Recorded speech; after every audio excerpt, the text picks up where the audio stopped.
Assalamualaikum warahmatullahi wabarakatuh. Halo Sobat Pispos, kembali lagi bersama saya dalam Pispos Channel. Kali ini kita akan mempelajari tentang besaran dan satuan dengan animasi digital Telegami. Selamat belajar, semoga bermanfaat. Jika kalian suka, silahkan like video ini dan jangan lupa subscribe dan komen. Dan yang terpenting, share sebanyak-banyaknya supaya dapat banyak orang yang mendapatkan manfaat dari pembelajaran ini. Terima kasih, selamat belajar.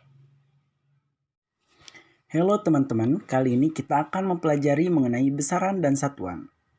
Istilah ini pasti sudah tidak asing lagi bagi teman-teman karena sering digunakan juga dalam kehidupan sehari-hari. Nah, menurut Kelvin, seorang fisikawan, menurutnya, jika Anda dapat mengukur segala sesuatu yang Anda bicarakan dan Anda menyatakannya dengan angka-angka, berarti Anda mengetahui segala yang Anda bicarakan. Nah, ada dua kelompok besaran yang akan kita pelajari pada pertemuan kali ini, yaitu besaran pokok dan besaran turunan. Terdapat 7 besaran pokok yang kita kenal. Dari ketujuh besaran pokok ini dapat diturunkan menjadi besaran-besaran turunan. Nah, yang pertama, besaran pokok. Telah disebutkan bahwa sesuatu yang dapat ditentukan besarnya dengan angka disebut besaran. Contohnya, panjang lapangan sepak bola 110 meter. Temperatur suatu ruangan 30 derajat Celcius. Dan kuat arus yang mengalir 5 ampere.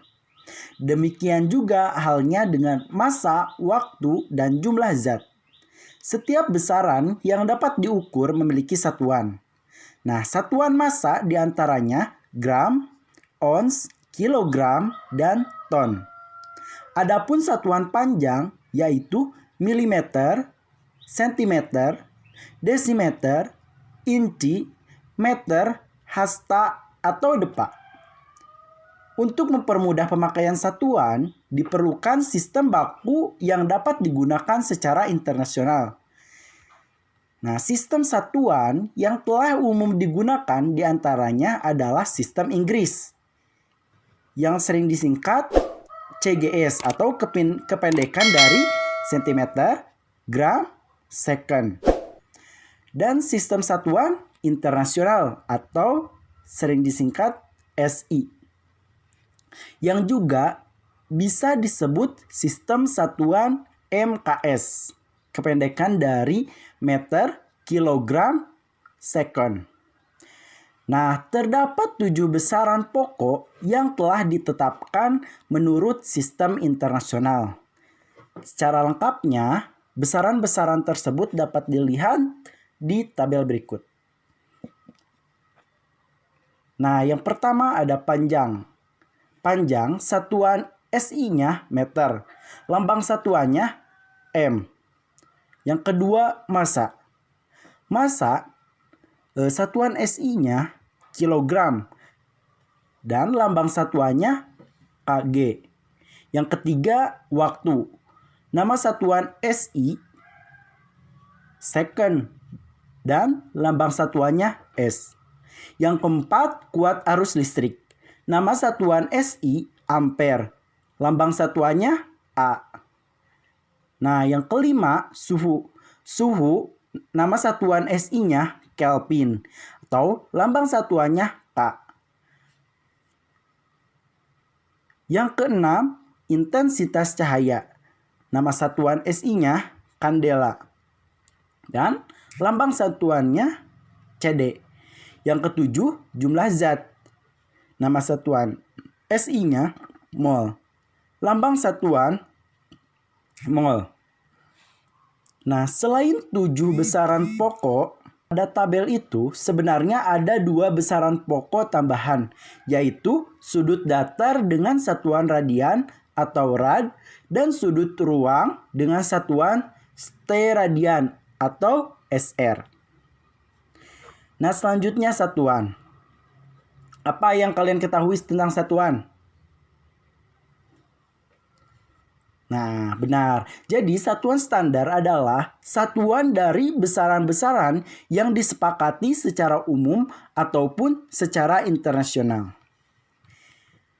Nah, yang pertama standar satuan panjang. Besaran panjang dalam SI memiliki satuan meter. Yang pada awalnya, standar panjang internasional adalah sebuah batang yang terbuat dari campuran platina dan iridium yang disebut dengan meter standar. Meter standar ini disimpan di Sèvres, dekat kota Paris, Prancis.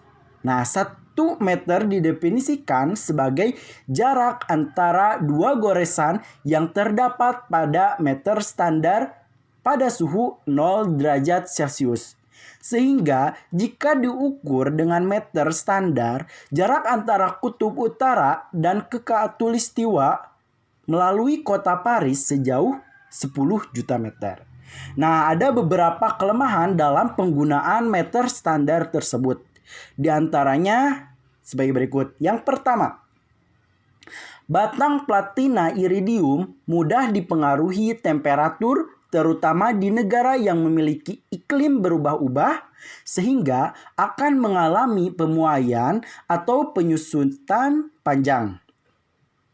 Nah, yang kedua, sebagai standar primer, jika mengalami kerusakan, sukar dibuat ulang.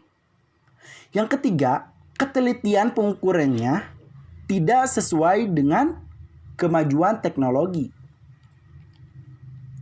Nah, dari beberapa kelemahan tersebut, dibutuhkan meter standar baru yang menggunakan panjang gelombang cahaya dari zat yang mudah diketahui dengan cepat dan teliti.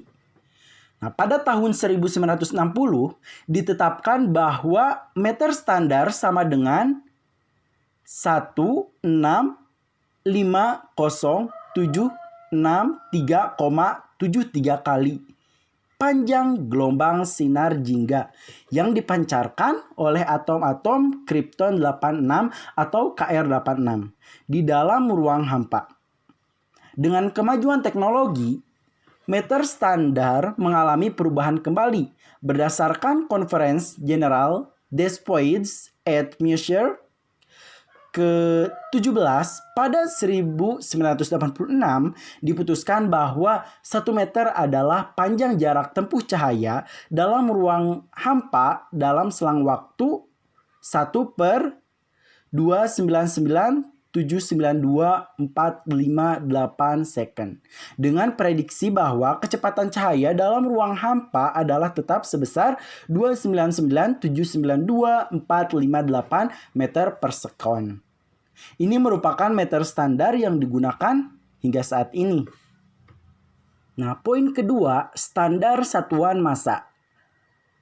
Nah, massa suatu benda menyatakan jumlah materi yang terkandung dalam benda tersebut. Satuan massa standar dalam SI adalah kilogram atau kg. Massa standar ditetapkan dari sebuah silinder platinum iridium yang disimpan di International Bureau of Weight and Measure di Sèvres, Prancis, untuk mempertahankannya dari pengaruh lingkungan.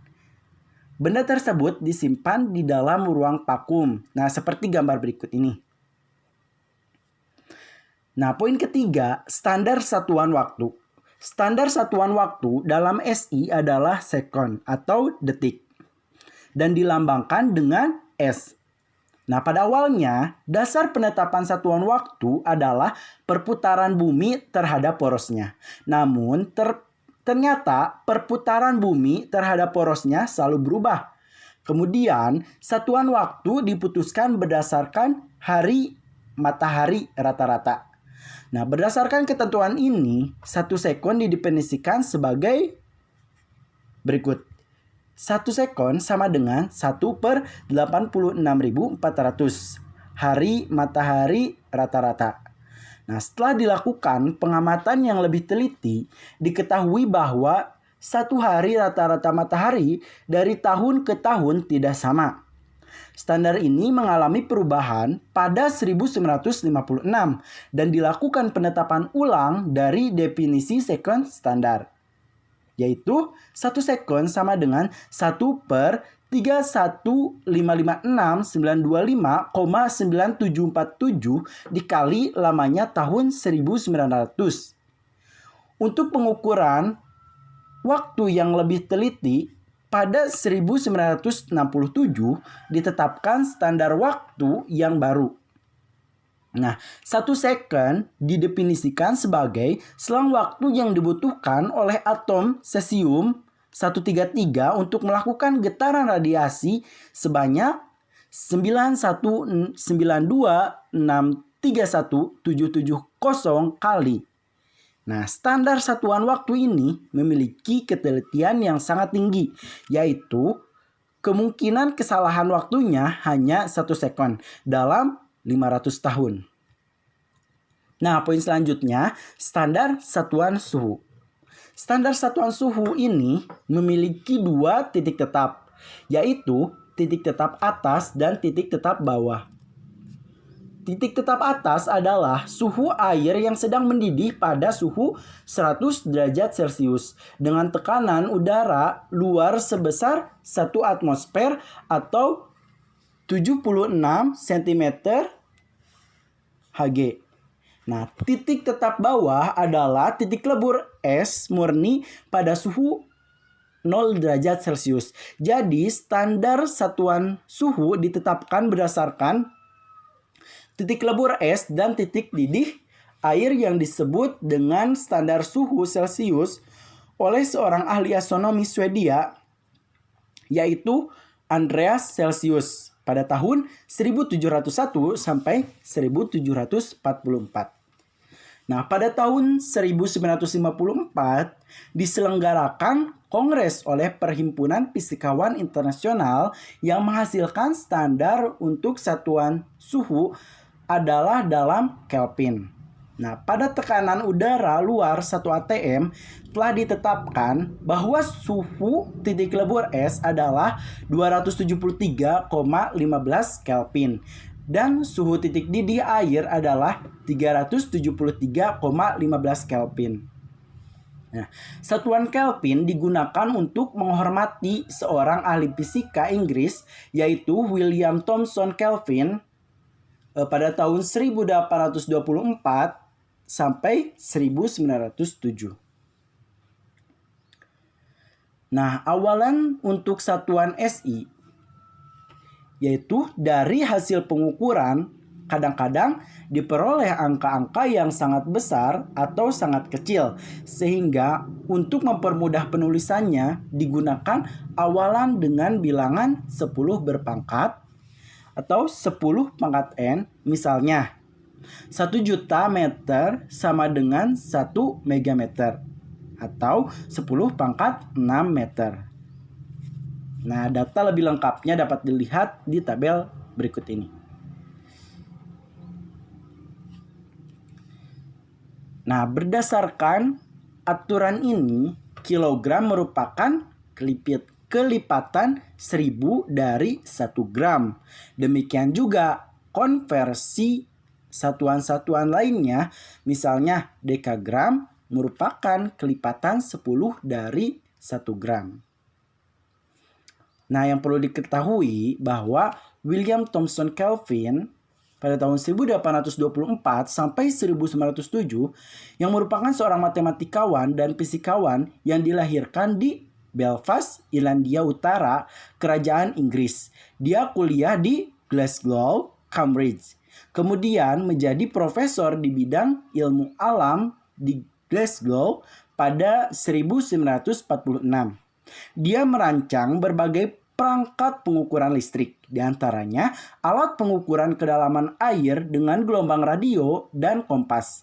Pada ilmu alam murni, ia membawa penelitiannya tentang termodinamika, membantu mengembangkan hukum konservasi energi dan skala suhu absolut, atau namanya diabadikan sebagai skala Kelvin.